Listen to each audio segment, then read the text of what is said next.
Hello, this week I've been pondering about flying. Is there any job more meaningless than the pre-flight demonstration? The flight attendants might as well be putting together AK-47s or performing a striptease. No one would notice. Well, actually, I might take a sneaky look, as I've never seen an AK-47. Even if a first-time flyer watched it, would they, in the event of an imminent crash, be thinking, do you know what, we're about to plummet into the ocean at 800 kilometers an hour, but at least I know where the exits are at the front, middle and rear of the plane, so that's put my mind at ease. Or about to spectacularly explode into the side of a mountain, but I know how to use the whistle on the side of my life jacket. Wherever possible, I always ask for an emergency exit seat. The flight attendants always come up to you and say, excuse me, sir, in the event of emergency, are you willing to help out? Who in their right mind is going to go, nah, you're right, mate. You might be thinking, if there is an emergency, I'm out of here like a shot. The rest of those losers can worry about where the exit is. Although I'm guessing it's where I've just pushed the door out the side of the plane and dived head first out of. But I'm not telling them that and giving up all this lovely extra leg room. So I'm still pondering about flying and war. Well, I say war, but I actually mean the passive-aggressive battle for the one armrest between my seat and the bloke next to me. Or one might call it armed conflict. I thank you. Since Israeli-Palestinian conflicts began in 1948, there have been 15 wars in the Gaza region. I think I have more battles for that armrest in the first 25 minutes of a flight.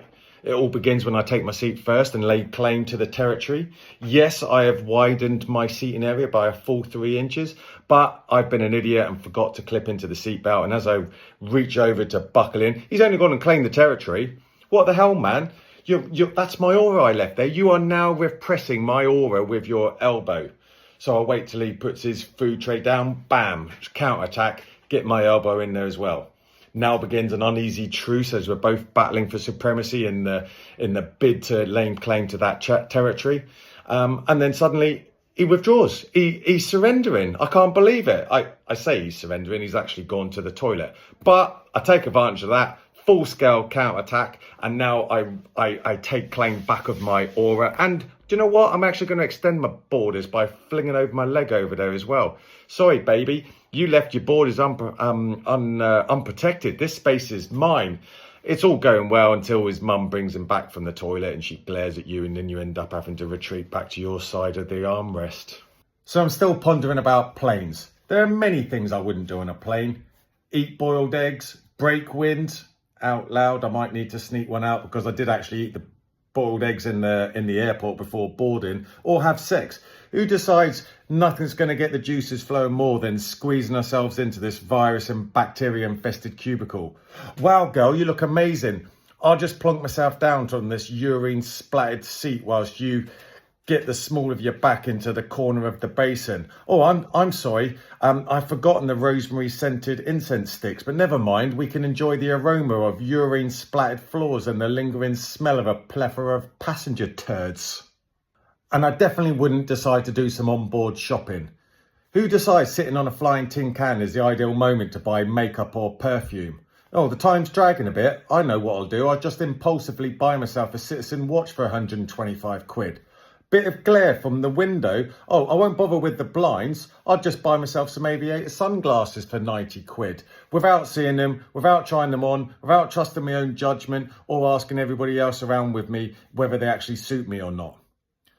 If I really want to make the time fly, I know what I'll do. I'll just splash out and buy a Ryanair Model 737 for €14.50.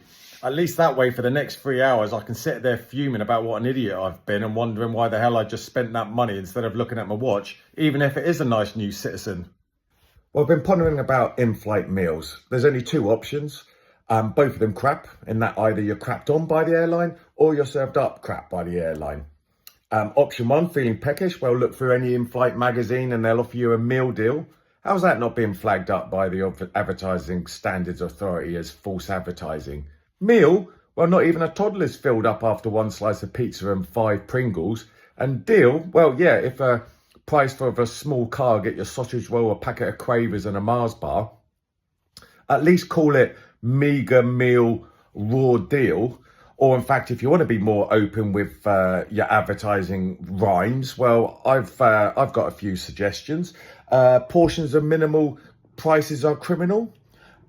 Twix and pasta slop at a cost that'll make your eyes pop. Or the options are sparse, stick the charge up your arse, or one slice and one bite, price is shite, not right in a flight, even for someone like me who's tight. On longer haul flights, you get served up something that makes school dinners look like Michelin star fare. I was sat next to a guy who'd been in prison for the last 20 years. He took one bite and pushed it aside and said, nah, I think I'll give it a miss. He was actually eating it with a spoon because the food was so sloppy he couldn't pick it up with a fork. It's the only time in life that anyone actually looks at your cling film wrapped cheese and pickle sandwiches, packet ready sorted on an apple, with any sort of jealousy or admiration. They say that some of the most stressful things in life are moving house or having a baby. But what about going to toilet on the plane? First, you've got the contortionist dance of trying to slip out past the woman next to you without being accused of sexual harassment, as either your arse or your bits get perilously close to her face because she's too lazy to stand up and then just moves her knees to one side. Walking down the aisle towards the rear of the plane, you might as well hang a sign around your neck saying, "Hi everybody, I need a pee or a poo." I'm telling you now it's a pee. I'm not going for a poo on a plane unless it's already popping its head out like a gopher on guard duty checking for danger, which in this case is the danger of me crapping my pants. If Einstein really wanted to study the relativity of time, why didn't he just stand outside a toilet on a plane? You're standing there thinking, how can anyone take this long? How can anyone take this long to just have a pee and wash their hands? What could they possibly do and that's taken them this long to, oh my God, unless they're having a poo. And now I've got to go through the stress of locking eyes with a passenger who we both know they've just emptied their bowels and I'm about to get a whiff of how bad their diet's been for the last 24 hours. Well, they come out, you go in and there's good and bad news. The lack of smell actually suggests they were just doing a pee. But now there's pee on the toilet seat, on the floor and on the bin. And in actual fact, if you look, there are skid marks all around the bowl as well. So maybe they did actually do a quick one. And now I've got to go through the stress of thinking, oh my God, the next person in line is going to think I'm the cause of this toilet Armageddon. I'm now so anxious that the next person in line is going to think I'm the dirty git that I just cleaned the bloody toilet. So there I am using sheets of toilet paper as little finger mittens to dab away at the pee puddles from a stranger with one hand while scrubbing around the toilet bowl with a toilet brush with the other hand, just so that a stranger doesn't think I'm Nanny McPhee who failed to hit the target from 1 metre away because my dick was set on sprinkler mode, or that in fact I'm a splat crapper who just happens to be the cousin of the former disgraced head of FIFA. So finally I can walk back to my seat with a job well done. No splats or puddles to be seen anywhere. Unfortunately, all I now need to worry about are the drips and splashes around my crotch area because I had the tap on full whack to wash my hands out afterwards.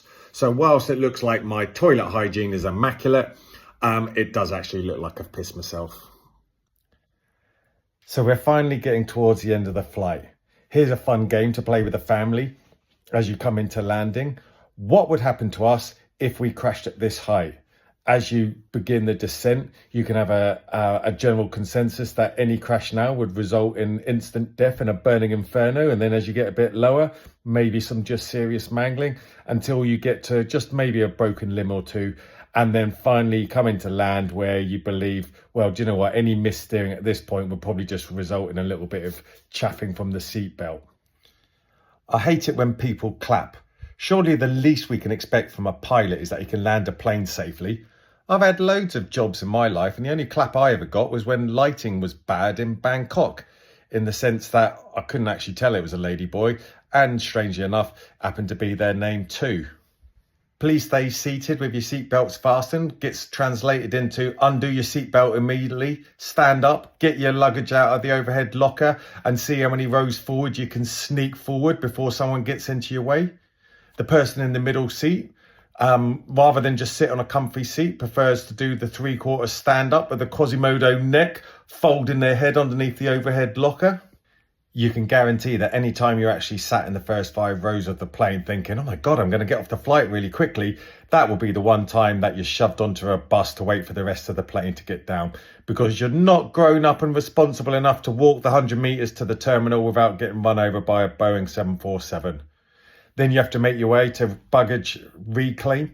No matter how you try to look at the panels on the belt, whichever way you stand, you know it's going to circulate in the other direction. And you probably find yourself at the wrong end, which coincidentally, was what lighting said to me when we were in Bangkok. So that's it. You've got your luggage. All you need now to do is to get yourself a taxi and get home. And as you pull out outside, the only thing you have to remember is to clap your driver.